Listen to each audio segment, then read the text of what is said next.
Salut tout le monde et bienvenue sur Occitanie Comics. Alors pour ce 8e jour, je vais vous conseiller d'offrir le grandiose Civil War. Oui, encore une fois, je présente du mainstream, et c'est pas n'importe quel mainstream, c'est peut-être la meilleure série des 10 ou 15 dernières années en termes... c'est pas série, je dirais même plus event, avant que je me fasse taper sur les doigts. C'est peut-être voilà le meilleur event des 10 ou 15 dernières années qui était sorti par la Maison des Idées, qui est juste extraordinaire. Donc pour vous la faire court, suite à un tournage d'une télé-réalité de super-héros, une école a explosé et donc des personnes se sont dit dans le gouvernement ou même dans le public que les super-héros ne doivent plus agir sans conséquence et doivent être donc révéler leur identité pour après rentrer dans une organisation type Avengers ou ou Shield, hein, tout simplement. Simplement parce qu'au cas où s'il y a de la casse, il y a des morts et compagnie, on pourra utiliser l'argent pour faire fonctionner les assurances tout simplement. Et donc là, il s'ensuit une guerre civile entre super-héros. Un camp qui dit oui, il faut se recenser, l'autre camp qui dit non, il faut pas se recenser. Si vous avez suivi le film, vous savez très bien qu'il y a un camp dirigé par Tony Stark et l'autre qui est dirigé par Steve Rogers.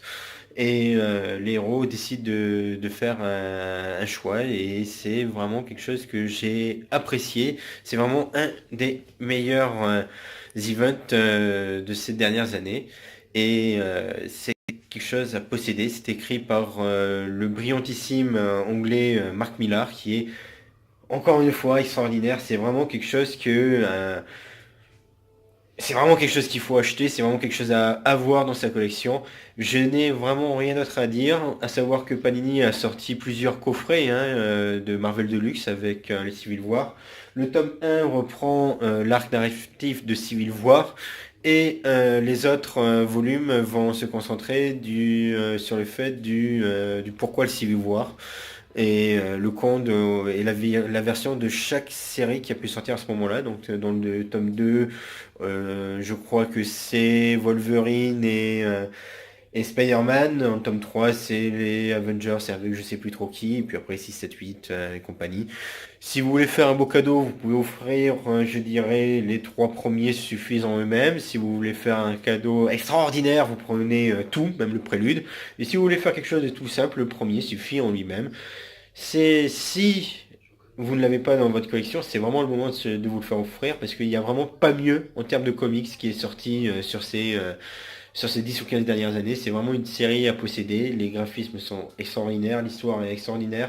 Il n'y a vraiment rien d'autre à dire que il faut que vous l'ayez dans votre bibliothèque. Voilà, tout simplement.